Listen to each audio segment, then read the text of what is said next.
Cinema ಲವರ್ಸ್ಗೆ ನಮಸ್ಕಾರ. ಒಂದು cinema ಮಾಡಬೇಕಂತಂದ್ರೆ ಅಷ್ಟು ಈಸಿ ಅಲ್ಲ. ಬರೀ ಒಂದು ವಿಚಾರದಲ್ಲಿ ನಾವು ಆಸಕ್ತಿ ತೋರಿಸಿದ್ರೆ ಸಾಕು, ಅದು ಎಲ್ಲಿಗೆಲ್ಲೂ ಕಾರಣ ಆಗುತ್ತೆ. ಈಗಿನ ಕಾಲದಲ್ಲಿ ಸಿನಿಮಾ ಮಾಡೋದು ಎಷ್ಟು ಕಷ್ಟ ಅಂತ ಸಿನಿಮಾ ಮಾಡಿದ್ರೆ ಗೊತ್ತು, ಮನೆ ಕಟ್ಟಿದವ್ರಿಗೆ ಮಾತ್ರ ಗೊತ್ತು ಎಷ್ಟು ಕಷ್ಟ ಅಂತೇಳಿ. ಹಾಗಾಗಿ ಒಂದು ರೋಡ್ ಕ್ರಾಸ್ ಮಾಡೋಕ್ಕೆ ಕಷ್ಟ ಇದೆ. ಒಂದು ರೋಡ್ ಕ್ರಾಸ್ ಮಾಡೋಕ್ಕೆ ಈಗಿನ ಕಾಲದಲ್ಲಿ ಬೆಂಗಳೂರಲ್ಲಿ 1 ರಿಂದ 2 ನಿಮಿಷ ಬೇಕು ಅಲ್ವಾ.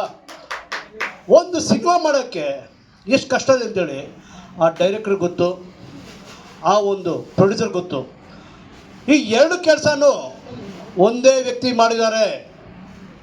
ಹಾಗಾಗಿ ಅವರಲ್ಲಿ ಎಷ್ಟು ಸಿನಿಮಾನ ಎಷ್ಟು ಪ್ರೀತಿಸಬೇಕು, ಎಷ್ಟು ಆರಾಧಿಸಬೇಕು. ಹಾಗಾಗಿ ಅವರ ಈ ಒಂದು ಶ್ರಮ ಬಂದ್ಬಿಟ್ಟು ಇದು ಪ್ರಥಮ ಸಿನಿಮಾ ರಿಲೀಸ್ ಆಗ್ತಿದ್ದಲ್ಲ ಸರ್. ಯಾಕಂತಂದರೆ ಅವ್ರ ಜೊತೆ ನಾವು ವರ್ಕ್ ಕೂಡ ಮಾಡಿದ್ದೀನಿ. ಸೊ ಹಾಗಾಗಿ ಸರ್ಕಾರಿ ಶಾಲೆಯಲ್ಲಿ ನಾನು ಕೂಡ ಒಬ್ಬ ಅಸಿಸ್ಟೆಂಟ್ ಡೈರೆಕ್ಟರ್ ಅಂತ ಹೇಳ್ಕೊಳಕ್ಕೆ ನನಗೆ ಖುಷಿ ಆಗುತ್ತೆ. ಡಬ್ಬಿಂಗ್ ಕೂಡ ವರ್ಕ್ ಮಾಡಿದ್ದೀನಿ. Is my best friend also.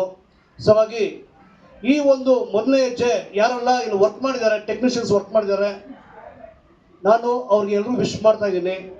So music ಅದು ತುಂಬ ಚೆನ್ನಾಗಿ ಮಾಡಿದ್ದಾರೆ. ಯಾರು ರವೀಂದ್ರನಾಥ್ ಅಂತೇಳಿ ತುಂಬ ಅತ್ಯುತ್ತಮವಾಗಿ ಒಂದು ಮೆಲೋಡಿ ಸಾಂಗ್ ಕೊಟ್ಟಿದ್ದಾರೆ. ಸಾಹಿತ್ಯ ಕೂಡ ತುಂಬ ಚೆನ್ನಾಗಿ ಬರೆದಿದ್ದಾರೆ.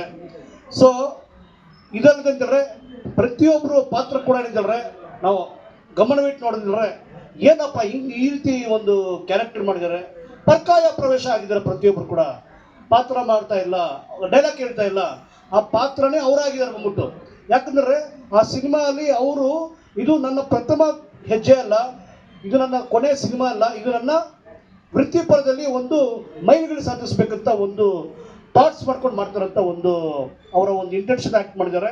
ಸೊ ಹಾಗಾಗಿದ್ದಾರೆ ಈ ರೀತಿಯಾಗಿ ಪ್ರತಿಯೊಬ್ಬರು ಕಲಾವಿದರು ಕೂಡ ಇದ್ದಾರೆ. This is not the first, this is not the last. ಪ್ರತಿಯೊಂದು ಸಿನಿಮಾ ಕೂಡ ಅದು ಒಂದು ಎಕ್ಸ್ಪೆರಿಮೆಂಟ್, ಅವರ ಒಂದು ಅನುಭವ, ಅವರ ಒಂದು ಮೆಟ್ಲಿಗೆ ಏನಂದರೆ ಒಂದು ಮೆಟ್ಲೆಕ್ಕದ ಮೇಲೆ ಒಂದು ಮೆಟ್ಲು ನಿನ್ನ ಮೇಲೆ ಬಾ ಅಂತ ಹೇಳುತ್ತೆ.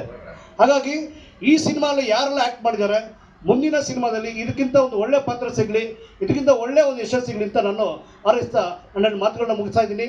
But not the last list, Neeli cinema it's a best cinema. ಪ್ರತಿಯೊಂದು ಥಿಯೇಟ್ರಲ್ಲಿ ಕೂಡ ಏನಿದ್ದಾರೆ ಅವರ ಸ್ನೇಹಿತರು ಸಂಬಂಧಿಕರು ಕರ್ಕೊಂಬಂದು ತೋರಿಸ್ತೀನಿ ಅಂತ ನಾನು ಈ ಮೂಲಕವಾಗಿ ಮಾತುಗಳು ಕೇಳ್ಕೊಳ್ತಾ ನನ್ನ ಮಾತುಗಳು ಮುಗಿಸ್ತೀನಿ.